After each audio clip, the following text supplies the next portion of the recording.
नमः। नाम्नां शास्त्रसहस्रं च ब्रूहि गार्ग्य महामते। महालक्ष्म्या महादेव्या भुक्तिमुक्त्यर्थसिद्धये। गार्ग्य उवाच सनत्कुमारमासीनं द्वादशादित्यसन्निभम् अप्रच्छन्योगिनो भक्त्या योगिनामर्थसिद्धये। सर्वलौकिककर्मभ्यो विमुक्तानां हिताय वै भुक्तिमुक्तिप्रदं जप्यम् अनुब्रूहि दयानिधे। सनत्कुमार भगवन् सर्वज्ञोऽसि विशेषतः आस्तिक्यसिद्धये नूनां क्षिप्रधर्मार्थसाधनम्। खिद्यन्ति मानवः सर्वे धनाभावेन केवलम् सिद्ध्यन्ति धनिनो यस्य नैव धर्मार्थकामनाः। दारिद्र्यध्वंसिनी नाम केन विद्या प्रकीर्तिता केन वा ब्रह्मविद्यापि केन मृत्युविनाशिनी। सर्वासां सारभूतैका विद्या नाम केन कीर्तिता प्रत्यक्षसिद्धिदा ब्रह्मन् तामाचक्ष्वदयानिधे। साधु पृष्टं महाभागा सर्वलोकहितैषिणः महातामेष धर्मश्च ज्ञान्येषामिति मे मतिः। ब्रह्म विष्णु महादेवा माहेन्द्रादिमहात्मभिः सम्प्रोक्तं कथयाम्याद्य लक्ष्मी नाम सहस्रकम्। यस्योच्चारणमात्रेण दारिद्र्योन्मुच्यते नरः किं पुनस्तज्जपाजापि सर्वेष्ठार्थानवाप्नुयात्।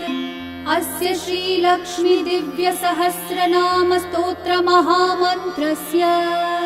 आनन्दकर्दमचिक्लीतेन्दिरासुतादयो महात्मानो महर्ष्यः अनुष्ठुप् छन्दः। विष्णुमाया शक्तिः महालक्ष्मी परा देवता श्रीमहालक्ष्मी प्रसादद्वारा सर्वेष्ठार्थसिद्ध्यर्थे जपे विनियोगः। ध्यानम्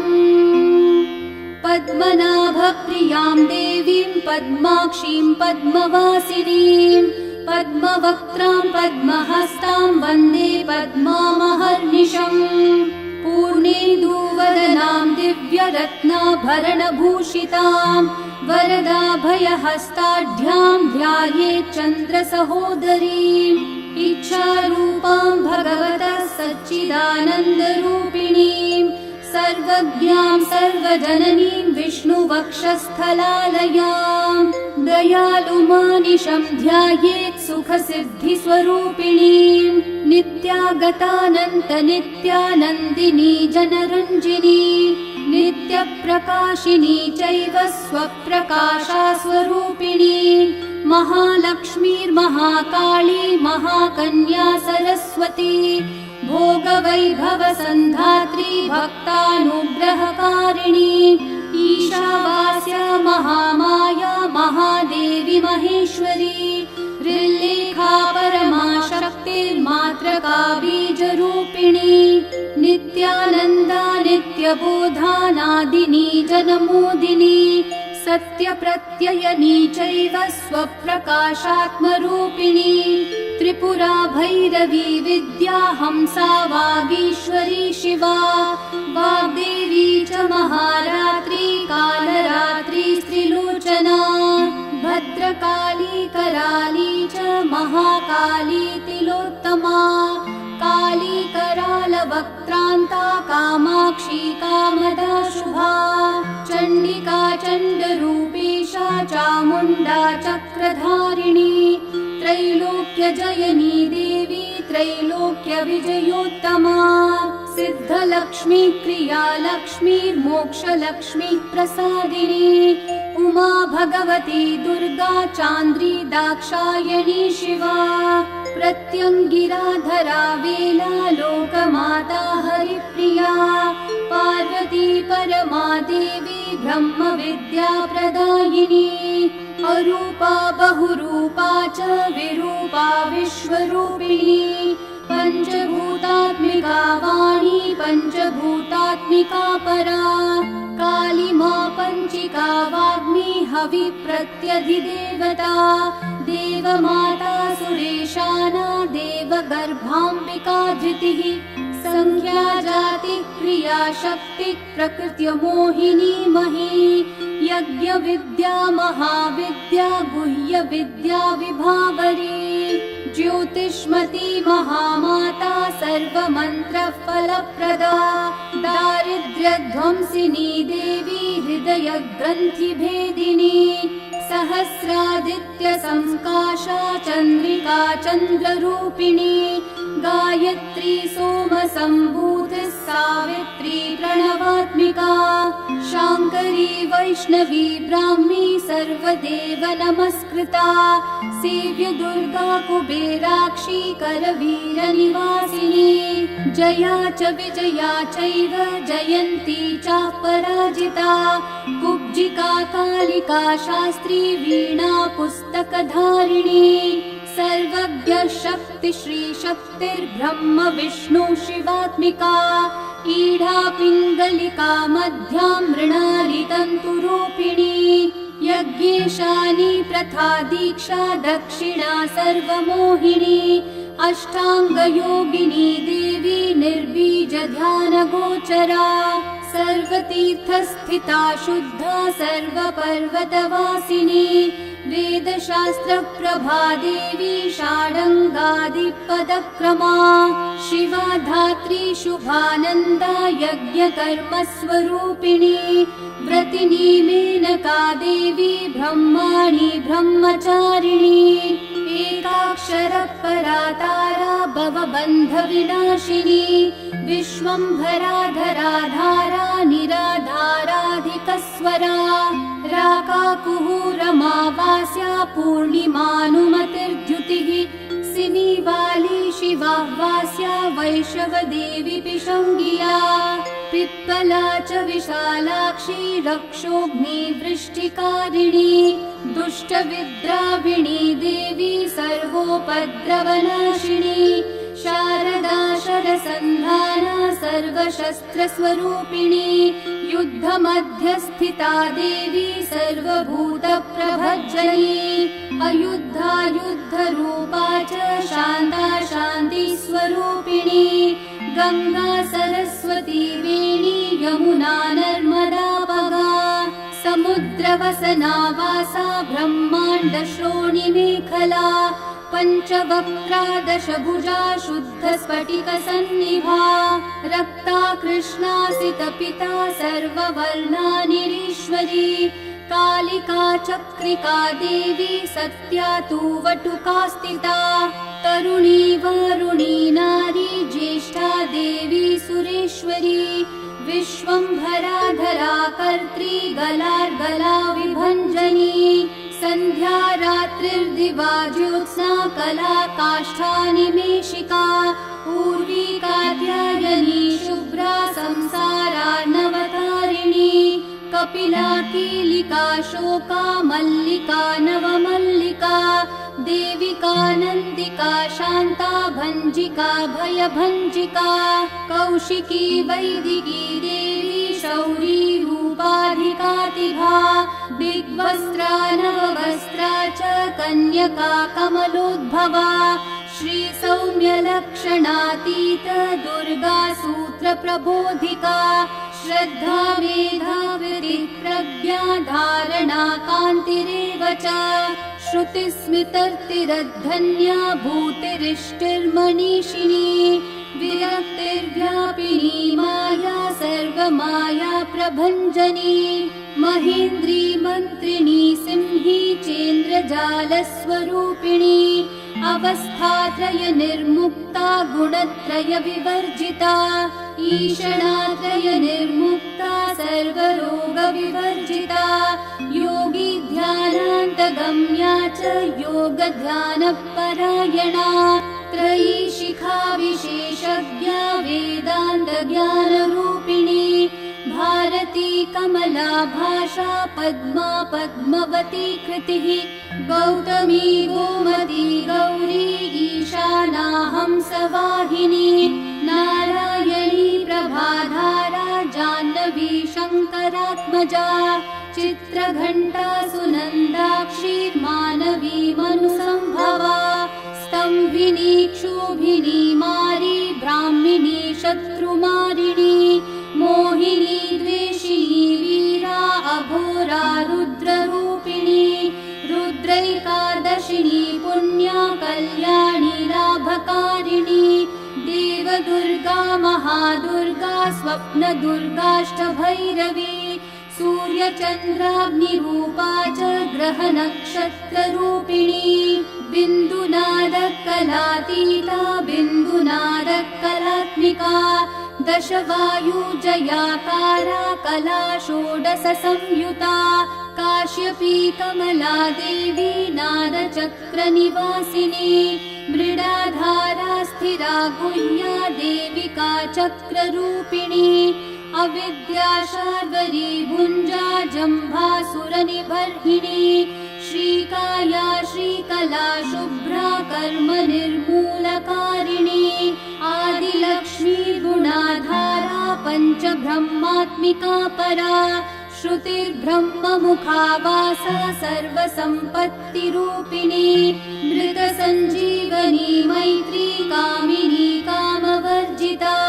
निर्वाणमार्गदा देवी हंसिनी काशिका क्षमा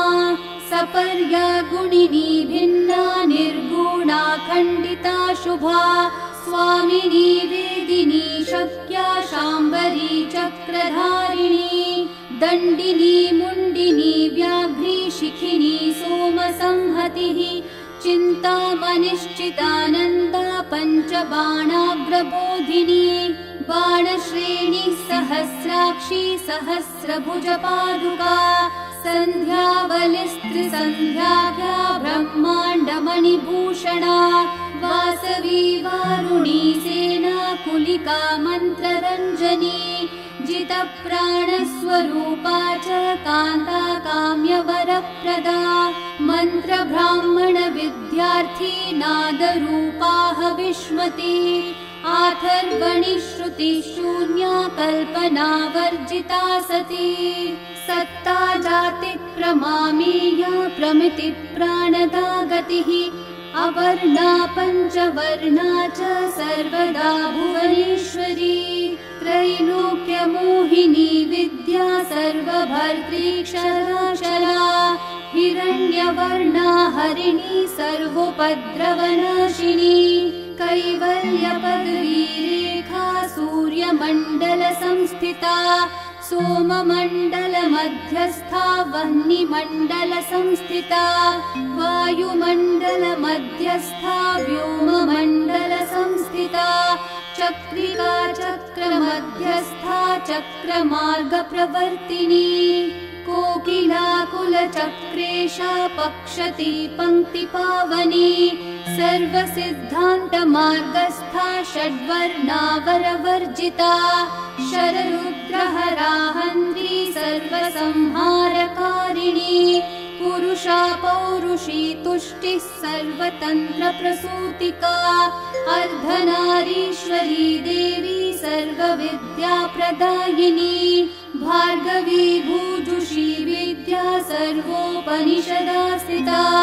व्योमकेशाखिलप्राणा पञ्चकोशविलक्षणा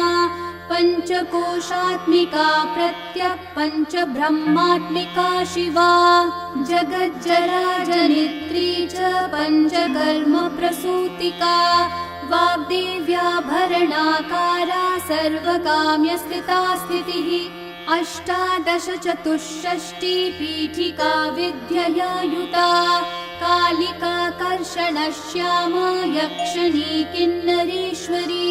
कीर्तिकी मल्लिका शोका वाराही धरणी ध्रुवा नारसिंही महोघ्रास्या भक्तानामार्तिनाशिनी अन्तर्बला स्थिरा लक्ष्मी जरा मरणनाशिनी श्रीरञ्जिता महाकाया सोमसूर्याग्निलोचना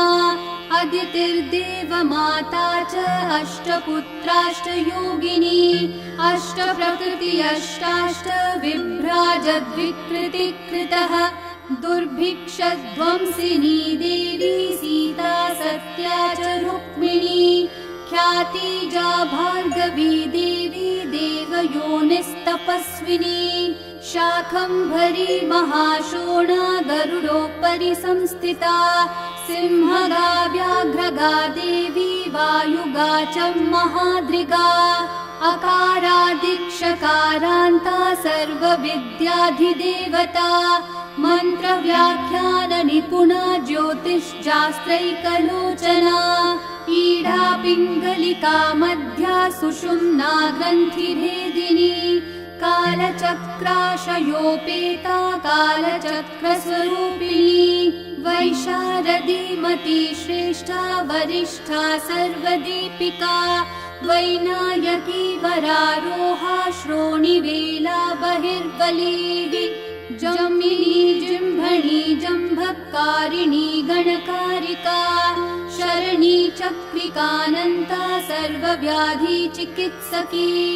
देवकी देवसंकाशा वारिधि करुणाकरा शर्वरी सर्वसम्पन्ना सर्वपापप्रभञ्जनी एकमात्रा द्विमात्रा च त्रिमात्रा च तथा परा अर्धमात्रा परा सूक्ष्मा सूक्ष्मार्थार्थपरा परा एकवीरा विशेषाख्या षष्ठी देवी मनस्विनी नैष्कर्म्या निष्कला लोका ज्ञानकर्माधिका गुणा सम्बन्ध्वानन्द सन्दोहा व्योमाकारा निरूपिता गद्यपद्यात्मिका वाणी सर्वालङ्कार संयुता साधुबन्धपदन्यासा सर्वोको घटिकावलिः षट्कर्मा कर्कशाकारा सर्वकर्म विवर्जिता आदित्यवर्ण चापर्णा कामिनी वररूपिणी ब्रह्माणी ब्रह्मसन्ताना वेदवागीश्वरी शिवा पुराणन्यायमीमांसा धर्मशास्त्रागमश्रुता सद्यो वेदवती सर्वा हंसि विद्याधिदेवता विश्वेश्वरी जगद्धात्री विश्वनिर्माणकारिणी वैदिकी वेदरूपा च कालिका कालरूपिणी नारायणी महादेवी सर्वतत्त्वप्रवर्तिनी हिरण्यवर्णरूपा च हिरण्यपदसम्भवा कैवल्यपदवी पुण्या कैवल्यज्ञानलक्षिता ब्रह्मसम्पत्तिरूपा च ब्रह्मसम्पत्तिकारिणी वारुणी वारुणाराध्या सर्वकर्मप्रवर्तिनी एकाक्षरपरा युक्ता सर्वदारिद्र्यभञ्जिनी पाशाङ्कुशान्विता दिव्या वीणा व्याख्याङ्क्षसूत्रभृत् एकमूर्तिस्त्रयी मूर्तिर्मधुकैटभभञ्जनी साङ्ख्या साङ्ख्यवती ज्वाला ज्वलन्ती कामरूपिणी जाग्रन्ती सर्वसम्पत्तिः सुषुप्तान्वेष्टदायिनी कपालिनी महादंष्ट्रा भ्रुकुटी कुटिलानना सर्वावासा सुवासा च भृत्यशिष्टश्च चक्री चन्दो गणप्रतिष्ठा च कल्माशी करुणात्मिका चक्षुष्मती महाघोषा खड्गचर्मधरा शनिः शिल्पवैचित्र्यविद्योता सर्वतो भद्रवासिनी अचिन्त्यलक्षणाकारा सूत्रभाष्यनिबन्धना सर्ववेदार्थसम्पत्तिः सर्वशास्त्रार्थमातृका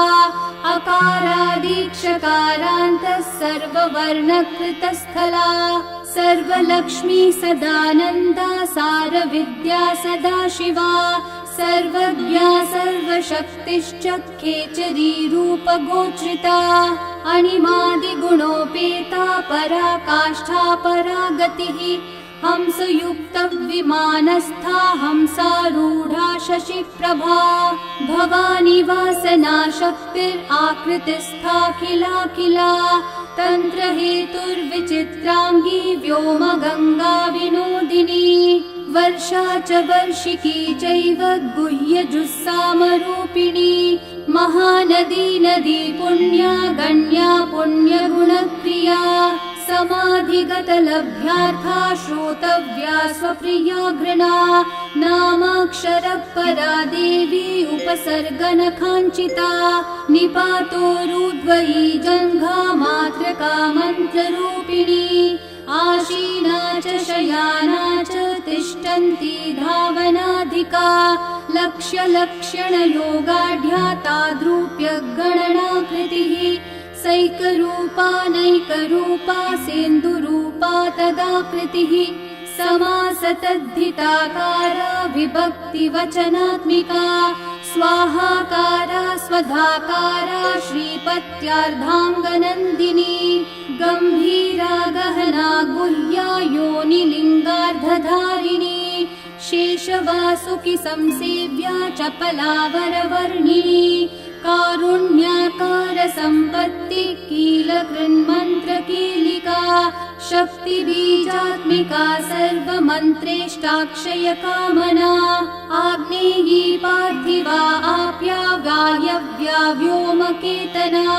सत्यज्ञानात्मिकानन्दा ब्राह्मी ब्रह्म सनातनी अविद्यावासना माया प्रकृतिः सर्वमोहिनी शक्तिर्धारण शक्तिश्च चिदाशिच्छक्तियोगिनी वक्रारुणा महामाया मरीचिर्मदमर्दिनी विराट् स्वाहा स्वधा शुद्धा निरूपास्ति सुभक्तिका निरूपितद्वयी विद्या नित्या नित्यस्वरूपिणी वैराजमार्गसञ्चारा सर्वसत्पथदर्शिनी जालन्धरी मृडानी च भवानी भवभञ्जनी त्रैकालिकज्ञानतन्तुस्त्रिकालज्ञानदायिनी नादातीता स्मृतिप्रज्ञा धात्रीरूपा त्रिपुष्करा पराजिता विधानज्ञा विशेषितगुणात्मिका हिरण्यकेशिनी हेम ब्रह्मसूत्रविचक्षणा असङ्ख्येय पराधान्तस्वरव्यञ्जनवैखरी मधुजिह्वा मधुमती मधुमासोदया मधुः माधवी च महाभागा मेघगम्भीरनिस्वरा ब्रह्म विष्णु महेशादि ज्ञातव्यातविशेषगा नाभो वह्निशिखाकारा ललाटे चन्द्रसन्निभा भ्रूमध्ये भास्कराकारा सर्वताराकृतिर्हृदि कृत्तिकादिभरण्यान्तर्नक्षत्रेष्ट्यार्चितोदया ग्रहविद्यात्मिका ज्योतिर्ज्योतिर्विन्मतिजीविका ब्रह्माण्डगर्भिणी बाला सप्तावरणदेवता वैराजोत्तमसाम्राज्य कुमारा कुशलोदया बगला भ्रमराम्बा च शिवदूती शिवात्मिका मेरुविन्ध्यातिसंस्थाना काश्मीरपुरवासिनी योगनिद्रा महानिद्रा विनिद्रा रक्षसाश्रिता सुवर्णदा महागंगा पंचाख्या पंचसंहतिः सुप्रजाता सुवीरा च सुपोषा सुपतिः शिवा सुगृही रक्तबीजान्दा हतकन्दर्पजीविका समुद्रव्योम मध्यस्था समबिन्दु समाश्रया सौभाग्यरस जीवातुः सारा सार विवेकदृक् त्रिवल्यादि सुपुष्टांगा भारती भरताश्रिता नाद ब्रह्मं मयि विद्या ज्ञान ब्रह्मं मयि परा ब्रह्मनाडी निरुक्तिश्च ब्रह्म कैवल्य साधनम् कालिकेय महोदार वीर्य विक्रम रूपिणी वडवाग्निशिखा वक्त्रा महाकवलतर्पणा महाभूता महादर्पा महासारा महाकृतः पञ्चभूतं महाग्रासा पञ्चभूतादिदेवता सर्वप्रमाणा सम्पत्तिः सर्वरोगप्रतिक्रिया ब्रह्माण्डान्तर्बहिर्व्याप्ता विष्णुवक्षो विभूषिणी शाङ्करी विधिवक्त्रस्था प्रवरावरहेतुकी हेममाला शिखामाला त्रिशिखा पञ्चमोचना सर्वागमः सदाचारा मर्यादा यातु भञ्जनी पुण्यश्लोकप्रबन्धाढ्या सर्वान्तर्यामि रूपिणी सामगानसमाराध्या श्रोत्रकर्णरसायना जीवलोकैकजीवातुर्भद्रोदारविलोकना तडित्कोटिलसत्कान्तितरुणी हरिसुन्दरी नीलनेत्रा च सेन्द्राक्षी विशालाक्षी सुमङ्गला सर्वमङ्गलसम्पन्ना साक्षान्मङ्गलदेवता देहहृद्दीपिका दीप्तिर्जिह्वा पापप्रणाशिनी अर्धचन्द्रोल्लसद्रंष्टा यज्ञवाटी विलासिनी महादुर्गा महोत्साहा महादेवबलोदया डाकिनीढ्या शाकिनीढ्या साकिनीढ्या समस्तजुट निरङ्कुशा नाकिवन्द्या राडाधाराधिदेवता भुवनज्ञानिनी श्रेणी भुवनाकारवल्लरी शाश्वती शाश्वताकारा लोकानुग्रहकारिणी सारसी मानसी हंसी हंसलोकप्रदायिनी चिन्मुद्रालङ्कृतकरा कोटिसूर्यसमप्रभा सुखप्राणिः शिरोरेखा नददृष्टप्रदायिनी सर्वसाङ्कर्यदेशाग्नि ग्रहोपद्रवनाशिनी क्षुद्रजन्तुभयग्नी च विषरोगादिभञ्जनी सदा शान्ता सदा शुद्धा गृहचित्रनिवारिणी कलिदोषप्रशमनी कोलाहलपुरस्थिता गौरी लाक्षणिकी मुख्या जगन्याकृतिवर्जिता माया विद्या मूलभूता वासवी विष्णुचेतना वादिनी वसुरूपा च वसुरत्नपरिच्छदा छान्दसी चन्द्रहृदया मन्त्रस्वच्छन्दभैरवी वनमाला वैजयन्ती पञ्चदिव्यायुधात्मिका पीताम्बरमयी चञ्चत्कौस्तुभा हरिकामिनी नित्या तथ्या रमा रामा रमणी मृत्युभञ्जनी ज्येष्ठा काष्ठा धनिष्ठान्ता शराङ्गी निर्गुणप्रिया मैत्रेया मित्रविन्दा च शेष्यशेषकलाशया वाराणसी वासलम्याचार्यवर्तजनस्तुता जगदुत्पत्तिसंस्थानः संहारत्रयकारणम् त्वयम्ब विष्णु सर्वस्वं नमस्तेऽस्तु महेश्वरी नमस्ते सर्वलोकानां जनन्यै पुण्यमूर्तये सिद्धलक्ष्मीर्महाकाली महालक्ष्मी नमोऽस्तुते सद्योजातादिपञ्चाग्निरूपा पञ्चकपञ्चकम् यन्त्रलक्ष्मीर्भवत्यादिराध्याध्येते नमो नमः सृष्ट्यादिकारणाकार वितते दोषवर्जिते जगल्लक्ष्मीर्जगन्मातर्विष्णुपत्नी नमोऽस्तुते नवकोटि महाशक्ति समुपास्य पदाम्बुजे कनत्सौवर्णरत्नाढ्ये सर्वाभरणभूषिते अनन्तनित्यमहर्षि प्रपञ्चेश्वर नायकी अत्युच्छ्रितपदान्तस्थे परमव्योमनायकी नाकपृष्ठगताराध्ये विष्णुलोकविलासिनी वैकुण्ठराजमहर्षि श्रीरङ्गनगराश्रिते रङ्गनायकि भूपुत्री कृष्णे वरदवल्लभे कोटिब्रह्मादिसंसेव्ये कोटिरुद्रादिकीर्तिते मातुलुङ्गमयं खेटं सौवर्ण्यशशकं तथा पद्मद्वयं पूर्णकुम्भं कीरं च वरदाभये पाशम् अङ्कुशकं शङ्खं चक्रं शूलं कृपाणिकां धनुर्बाणौ चाक्षमालां चिन्मुद्रामपि बिभ्रति अष्टादशभुजे लक्ष्मी महाष्टादशपीठगे भूमिनीलादिसंसेव्ये स्वामि चित्तानुवर्तिनि पद्मे पद्मालये पद्मे पूर्णकुम्भाभिषेचिते इन्दिरेन्दिराभाक्षि क्षीरसागरकन्यके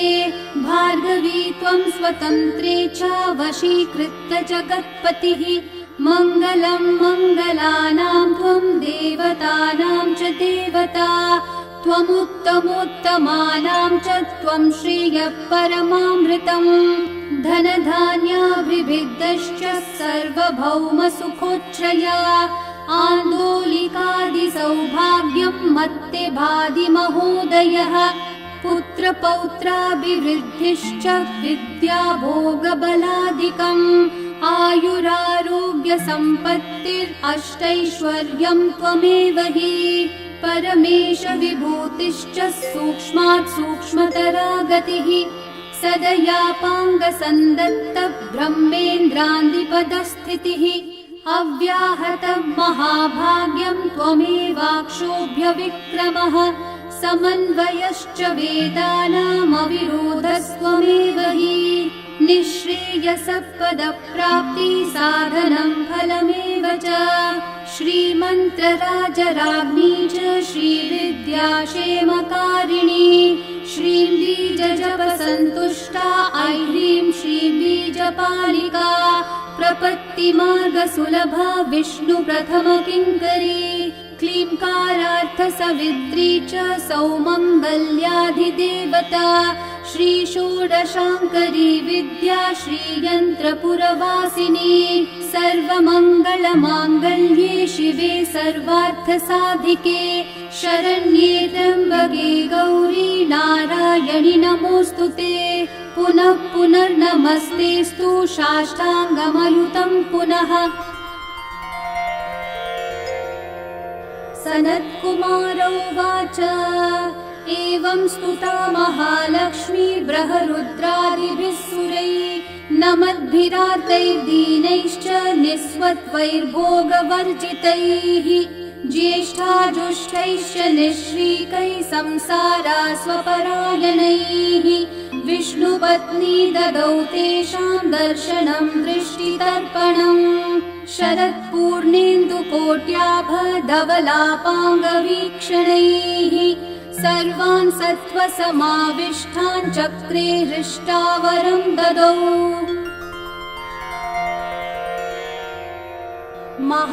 महालक्ष्मीरोवाच नाम्नां साष्टसहस्रं मे प्रमादाद्वापि यः सकृत् कीर्तयेतत्कुले सत्यं वसाम्याचन्द्रतारकम् किं पुनर्नियमा जप्तुर्मदेकः शरणस्य च मातृवत्सानुकम्पाहं पोषकी स्यामहर्निशम् मन्नामस्तवतां लोके दुर्लभं नास्ति चिन्तितम् मत्प्रसादेन सर्वेऽपि स्वस्वेष्टार्थमवाप्स्यथ लुप्तवैष्णवधर्मस्य मद्व्रतेष्वकीर्णनः भक्तिप्रपत्तिहीनस्य वन्द्यो नाम्नां स्तवोऽपि मे तस्मादवश्यं तैर्दोषैर्विहीनः पापवर्जितः जपेत् साष्टसहस्रं मे नाम्नां प्रत्यहमादरात् साक्षादलक्ष्मीपुत्रोऽपि दुर्भाग्योऽप्यलसोऽपि वा अप्रयत्नापि मूढोऽपि विकलपतितोऽपि च अवश्यं प्राप्नुयात् भाग्यं मत्प्रसादेन केवलम् स्पृहेयमचिरादेवा वरदानाय जापिनः ददामि सर्वमिष्टार्थं लक्ष्मीति स्मरतां ध्रुवम्। सनत्कुमारोवाच इत्युक्त्वान्तर्दधे लक्ष्मीर्वैष्णवी भगवत्कला इष्टापूर्तं च सुकृतं भागधेयं च चिन्तितम् स्वं स्वं स्थानं च भोगं च विजयं लेभिरे सुराः तदेतत् प्रवदाम्यद्य लक्ष्मीनाम सहस्रकम् योगिनः पठत क्षिप्रं चिन्तितार्थानवाप्स्यथ। गार्ग्योवाच सनत्कुमारो योगीन्द्र इत्युक्त्वा सदयानिधिः अनुगुह्य ययौ क्षिप्रं तांश्च 12 योगिनः तस्मादेतद्रहस्यं च गोप्यं जप्यं प्रयत्नतः अष्टम यां च चतुर्दश्यां नवम यां भृगुवासरे पौर्णमास्याममायां च पर्वकाले विशेषतः जपेद्वा नित्यकार्येषु सर्वान् कामान् अवाप्नुयात् इति श्रीस्कन्दपुराणे सनत्कुमार संहितायां श्रीलक्ष्मी सहस्रनाम स्तोत्रम् सम्पूर्णम्।